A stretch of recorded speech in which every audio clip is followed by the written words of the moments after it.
Assalamualaikum warahmatullahi wabarakatuh. Hari ini kita akan belajar tema 2, selalu berhemat energi.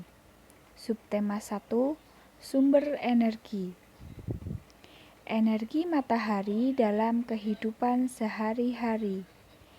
Energi adalah kemampuan untuk melakukan usaha.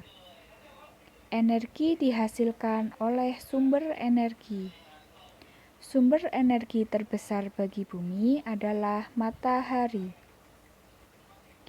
Manfaat matahari bagi kehidupan makhluk bumi. 1. Cahaya matahari menerangi permukaan bumi dan proses fotosintesis pada tumbuhan. 2. Panas matahari menguapkan air di permukaan bumi dalam peristiwa daur air. 3. Panas matahari mempertahankan suhu atmosfer bumi sehingga sesuai untuk kehidupan makhluk hidup. 4. Panas matahari dapat mengeringkan pakaian dan bahan makanan. Perubahan energi angin. Angin merupakan salah satu sumber energi di bumi. Angin merupakan udara yang bergerak. Energi angin memiliki banyak manfaat bagi manusia. Manfaat energi angin. 1. Membantu memberikan tambahan energi bagi tumbuhan. 2. Sumber energi bagi pembangkit listrik tenaga angin. 3. Energi angin dimanfaatkan dalam olahraga para layang. 4. Membantu menentukan arah mata angin pada anemometer.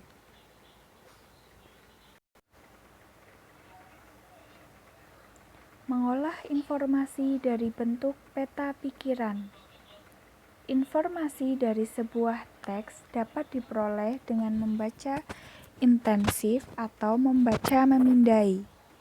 Informasi yang diperoleh dapat diolah kembali. Salah satu cara mengolah informasi adalah dengan membuat peta pikiran. Informasi dapat diperoleh dengan cara membaca dari artikel, majalah, ensiklopedia, atau internet. Contoh teks: minyak bumi. Minyak bumi termasuk sumber daya alam yang terkandung di dalam perut bumi.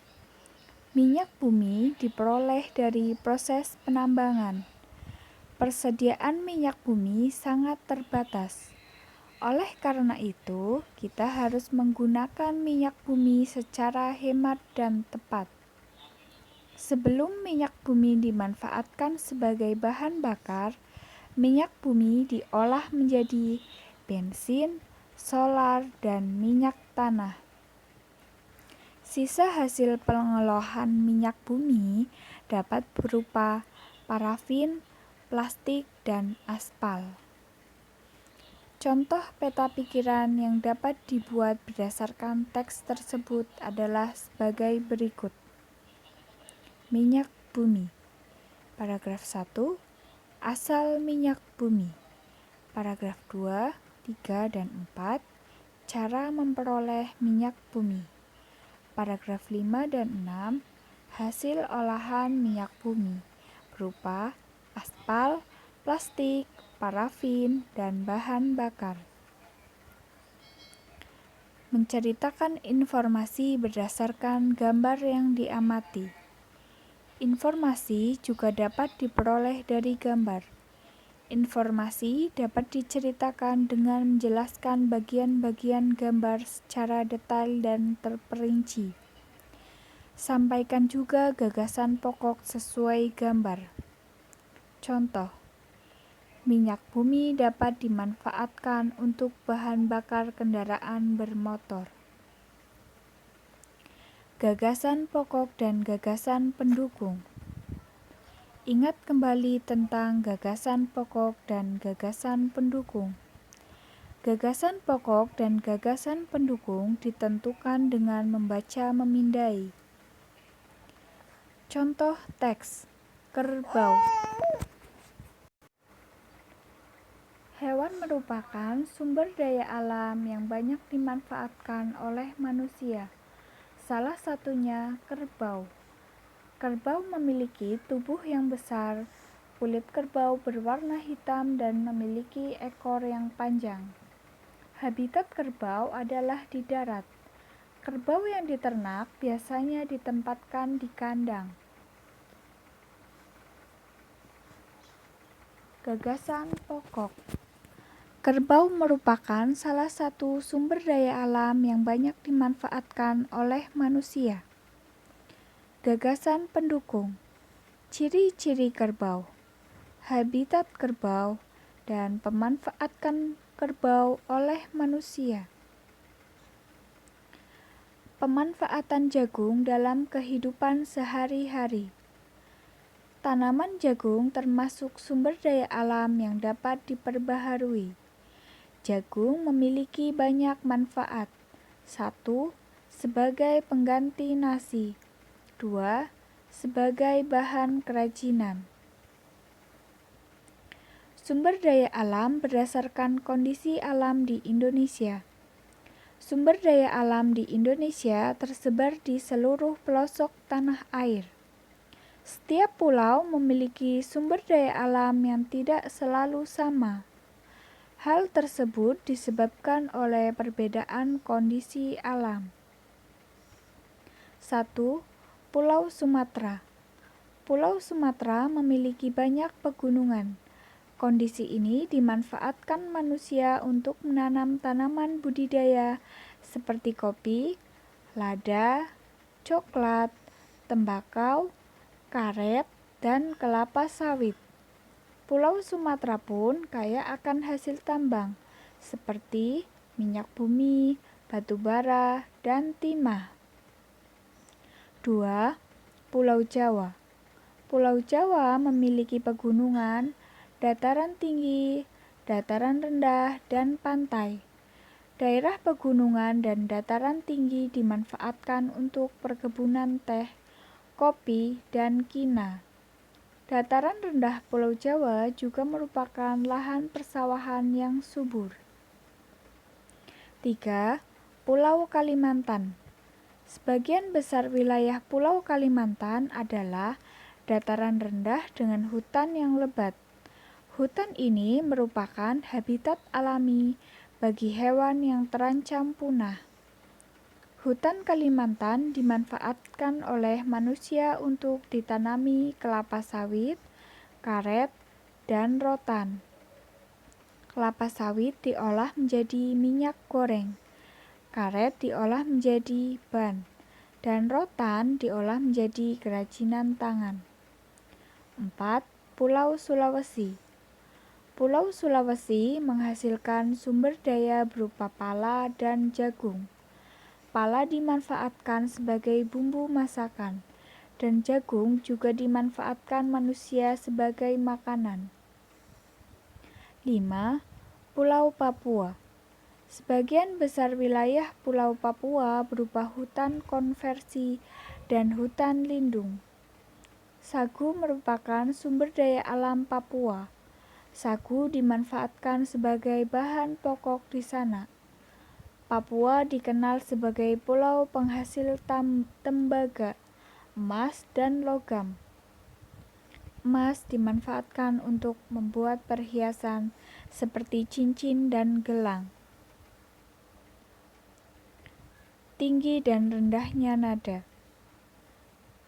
Nada adalah bunyi yang beraturan. Tinggi dan rendahnya nada ditentukan oleh frekuensi bunyi. Urutan tinggi rendahnya nada disebut tangga nada. Nada yang rendah menunjukkan suara yang semakin rendah. Sebaliknya, nada yang tinggi menunjukkan suara semakin tinggi. Tempo dalam lagu. Tempo lagu adalah cepat atau lambatnya lagu saat dinyanyikan. Tanda tempo berada di sebelah kiri atas dalam lagu. Secara umum, tanda tempo terdiri atas tempo lambat, sedang, cepat. Tempo lagu berhubungan dengan syair lagu. Lagu bertempo cepat biasanya menunjukkan suara gembira dan bersemangat. Lagu bertempo sedang biasanya menunjukkan suara gembira dan kemegahan. Lagu bertempo lambat biasanya menunjukkan suasana sedih dan hikmat. Alat musik mengukur tempo disebut metronome. Istilah tanda tempo yaitu allegro, nesto, dan vivace untuk tempo cepat. 2. Moderato, andante, dan andantino untuk tempo sedang. 3. Adagio, largo, dan lenta untuk tempo lambat. Hak dan kewajiban masyarakat. Salah satu sumber energi adalah air.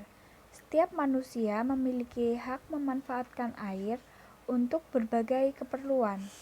Hak adalah segala sesuatu yang didapatkan oleh manusia sejak dalam kandungan. Contoh hak dalam pemanfaatan air. Hak mendapatkan air bersih. Hak mendapatkan aliran air yang lancar. Hak memanfaatkan air untuk mandi, mencuci, dan minum. Sebelum mendapatkan hak, kita harus melaksanakan kewajiban. Kewajiban adalah sesuatu yang harus dilakukan. Berikut contoh kewajiban yang harus dilakukan dalam memanfaatkan ini. 1.